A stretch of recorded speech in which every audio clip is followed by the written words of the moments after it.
आर्थिक राजधानी मुंबई में इस समय सबसे अहम मुद्दा जो है वो फेरी वाला और अवैध पार्किंग और जिस तरह से फुटपाथ पर अवैध अतिक्रमण को लेकर लगातार बीएमसी प्रशासन और सत्ताधारी पार्टियां अपने कार्य में लगी हुई हैं। हालांकि बॉम्बे हाई कोर्ट ने अभी कुछ 2 दिन पहले ही राज्य प्रशासन और जो बीएमसी है उसको फटकार लगाई है, क्योंकि कहीं ना कहीं पूरी तरीके से फेल नज़र आती हुई बीएमसी को अतिक्रमण मुक्त मुंबई के फुटपाथ बनाने के लिए जो अब तक पहल की गई थी वो बीएमसी फेल नज़र आई। ऐसे में अगर हम बात करें तो अंधेरी पश्चिम के वार्ड क्रमांक 60 में भी अवैध निर्माण और अवैध अतिक्रमण को लेकर एक बड़ी कार्रवाई की गई है, और जो कार्रवाई है वो यहाँ की स्थानीय जो नगर सेविका हैं सायली कुलकर्णी उनके नेतृत्व में की गई है। उनसे जानते हैं। सायली जी, जिस तरीके से बॉम्बे हाई कोर्ट ने भी अभी 2 दिन पहले ही बीएमसी और राज्य प्रशासन को फटकार लगाई है, कहीं ना कहीं कोर्ट ने ये पाया है कि बीएमसी और राज्य प्रशासन जो है मुंबई के फुटपाथ को फेरी वाला मुक्त और अतिक्रमण मुक्त बनाने में फेल रही। ऐसे में अब आपके वार्ड में बड़ी कार्रवाई हुई है, तोड़क कार्रवाई किस तरह से हुई है और क्या शिकायतें थी, किस तरह का इंक्रोचमेंट हुआ था वहाँ पे? जी नमस्ते, आपके सभी व्यूवर्स को खूब खूब धन्यवाद। आपके व्यूवर्स ने बहुत ज़्यादा सपोर्ट दिखाया है, उनके लिए ढेर सारा प्यार। और ये जो आप बात कर रहे हो, मेरा तो सबसे बड़ा सवाल ही वही था कि बीएमसी पिछले 25-20 साल कर क्या रही थी। अभी हमारी जब भाजपा सेना की महायुति की सरकार आई हुई है तो हमने कड़क कार्रवाई करना शुरू किया है, और ये जो इतने जड़ के बैठे हैं इलीगल हॉकर्स, उनको हटाना थोड़ा तो मुश्किल होगा। 6 महीने की कंटिन्यूस कार्रवाई लगेगी और हमारी सरकार लगी हुई है, बीएमसी लगी हुई है। पर मेरा सिर्फ ये सवाल है कि इसके पहले बीएमसी जागरूक क्यों नहीं थी? उसके वजह से तो ये पूरा जड़ के बैठे हैं। उनको कौन पर दे रहा था, उनको कौन सपोर्ट कर रहा था? उसके अलावा एक बार तो हम बोल रहे हैं हॉकर्स पॉलिसी डेवलप हो रही है, तो जो लीगलाइज्ड हॉकर्स है, जो जेन्युइनली अपने परिवार के लिए काम कर रहे हैं, जो पैसे कमाते हैं, उनका व्यवसाय ये है, उनके लिए तो हम बहुत ज़्यादा मदद करेंगे। पर अभी कन्फ्यूजन ये हो गया है कि इलीगल कौन और लीगल कौन। जब ये निर्णय ले जाना चाहिए था, आई थिंक आज से 3 साल पहले ये बात चल रही थी, सुप्रीम कोर्ट ने आदेश भी दिया था, तो ये किसने रुकाया आदेश, किसने इस पे क्या बोलते हैं बंदी डाली, ये भी आप ज़रा लोगों से पूछिए।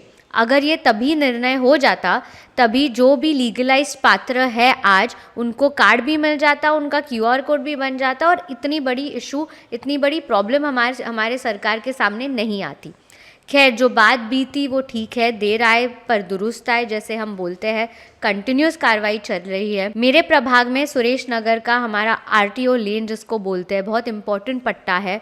मोहित हाइट्स नाम की बिल्डिंग के नीचे बहुत सारे दुकान है जो लीगल है, बट दुकानों के बाहर जो कट्टे पे रात को 8 बजे के बाद टेबल्स लगा के खुलेआम वहाँ पे खाना चल रहा है। खाने से ज़्यादा पीना चल रहा है, और पीना इस हद तक चल रहा है कि सुबह 4 बजे तक उधर बैठ के रोड साइड पार्टी जिसको बोलते हैं वो लोग ये करते हैं।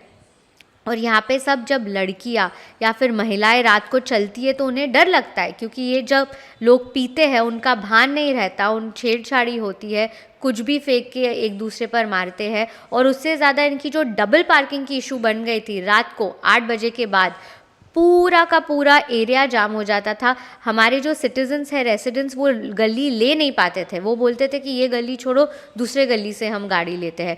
इतनी दहशत हो गई थी। तो ये बहुत ज़रूरी था कि एक डीप क्लीन ड्राइव करें। इसमें मैं शुक्रिया अदा करना चाहूँगी हमारे भाजपा सरकार का, बीएमसी का, मुंबई पुलिस का, और हर एक डिपार्टमेंट का जो इसमें इन्वॉल्व था। आसान नहीं था ये कार्रवाई करना, पर किया, क्योंकि रेसिडेंट्स की कंप्लेन थी, वहाँ पे जो ऑफिसेस है उनकी कंप्लेंट्स थी, उनका स्टाफ जो रात भर काम करता है उनको भी इश्यूज़ आते थे, और वहाँ पे जो एसआरए के लोग हैं उनको भी तकलीफ़ होती थी।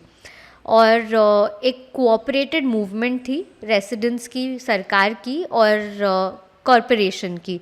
ऐसे मैं इस पे कहना चाहूँगी। सायली, जिस तरीके से आपने कहा कि लगातार कंप्लेंट्स मिल रही थी, हालांकि जब चुनाव के दौरान भी हमने आपसे बात की थी कि आपके वार्ड में सबसे प्रमुख समस्याएं क्या है, तो आपने कहा था सबसे बड़ी समस्या यहाँ ट्रैफिक की है।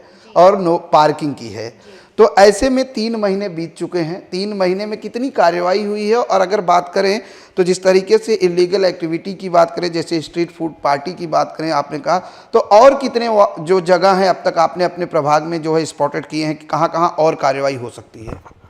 कार्रवाई तो 2-3 जगह पे और हो सकती है, बट रमज़ान के टाइम पे आपने देखा होगा एक यूनाइटेड एफर्ट थी। मिल्लत नगर के जो रेसिडेंट्स थे, जो हमारी गवर्नमेंट थी, बीएमसी थी, उन्होंने निर्णय ले लिया था कि रोड साइड हॉकिंग नहीं होएगी।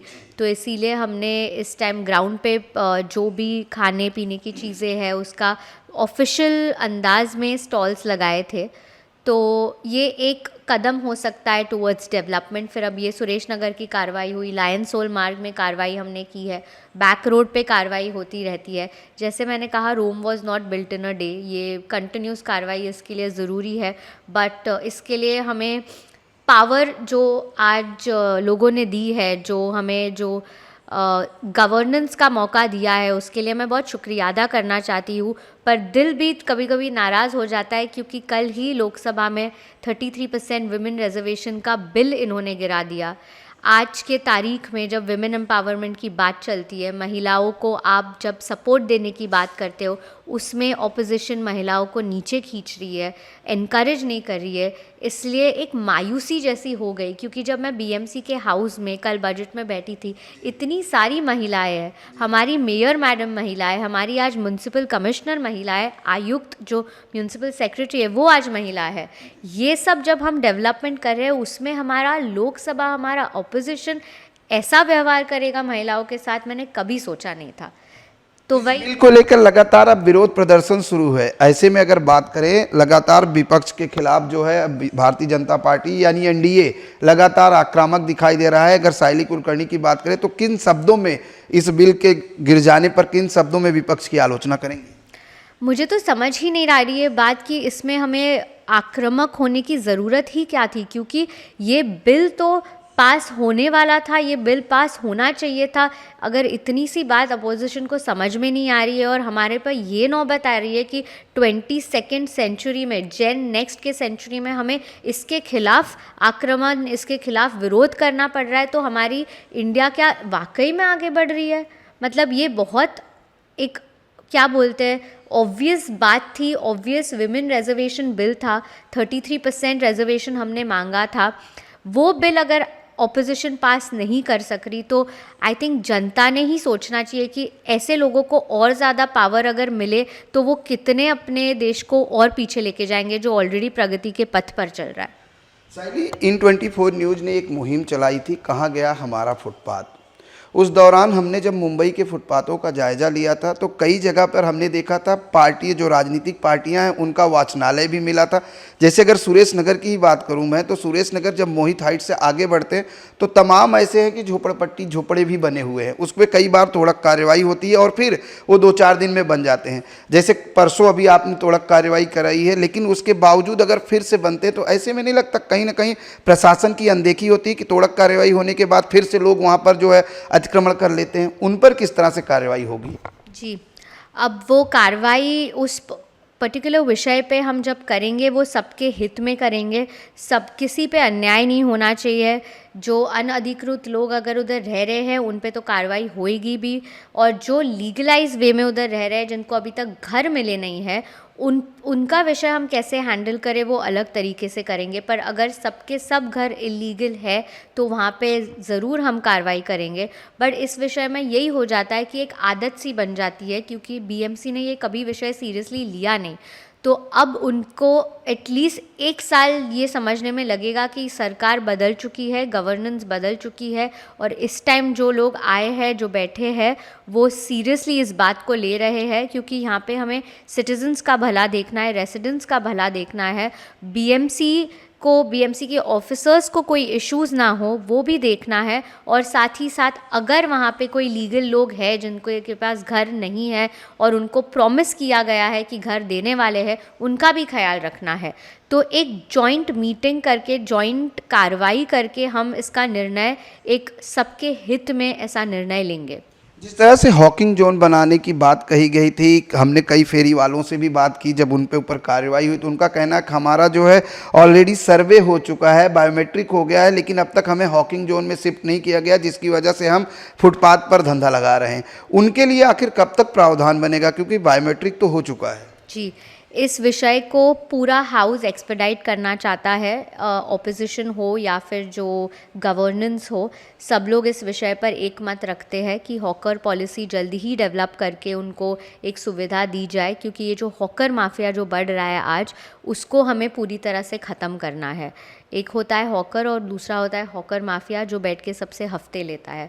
तो हमारा इंटेंशन है कि उस हॉकर माफिया को पूरी तरह क्या बोलते हैं, ज़ीरो बनाना है, उस पर पूरी तरह कड़क कार्रवाई करनी है। मानसून की तैयारी बीएमसी द्वारा लगातार शुरू कर दी गई है। बीएमसी कमिश्नर अश्विनी भिड़े ने भी कहा है कि इस बार मुंबई डूबेगी नहीं, ऐसा प्रावधान है। अगर वार्ड क्रमांक 60 की बात करें तो कितना सफाई नाले और गटर की हो पाई है यहाँ पे हमने एटलीस्ट 60% कंप्लीट कर दिया है अपना नाले सफाई और गटर सफाई, मार्च से ही शुरू कर दिया था। बीएमसी ने बहुत अच्छी कार्रवाई इस डिस्टिलेशन पे की है, सीवेज पे की है, और हम उम्मीद करते हैं कि इस टाइम जो फ्लड सिचुएशन हम देखेंगे वो एटलीस्ट के वेस्ट वार्ड में बहुत कम दिखाई जाएगी, और मुंबई में ओवरऑल कम दिखेगी, क्योंकि हमने तंत्रज्ञान का यूज़ करके, एआई का यूज़ करके बहुत सी ऐसी तरकीबें डेवलप की है जिससे हमें एनालिसिस होंगे, जिससे हमें प्रोजेक्शन होगा कि फ्लडिंग किस सिचुएशन पे है, किस तख्त पर है, और कैसे हम उस पे इंस्पेक्ट कर सकते हैं या फिर उस पे ऑब्ज़र्व कर सकते हैं। तो देखते हैं, फर्स्ट ट्रायल हमारा चल रहा है, बट डेफिनेटली जो पिछले 30-40 साल में हो रहा है वैसा तो नहीं होगा, ये एक प्रॉमिस है आप सबसे। धन्यवाद हमसे बात करने के लिए। सायली कुलकर्णी ने बहुत बड़ी बात कही। एक तरफ तो केंद्रीय गृह मंत्री अमित शाह ने कहा है कि देश जो है घुसपैठिया मुक्त होगा, तो वहीं सायली कुलकर्णी ने आज कहा कि मुंबई को हम जो है, जो फेरी वाले माफिया हैं, जो बैठ के फेरी वालों से पैसे वसूलते हैं, उनको जो है उनके खिलाफ कार्रवाई होगी और मुंबई को फेरी वाला माफिया मुक्त किया जाएगा। कैमरामैन FS पटेल के साथ प्रदीप शर्मा, IN24 न्यूज़, मुंबई।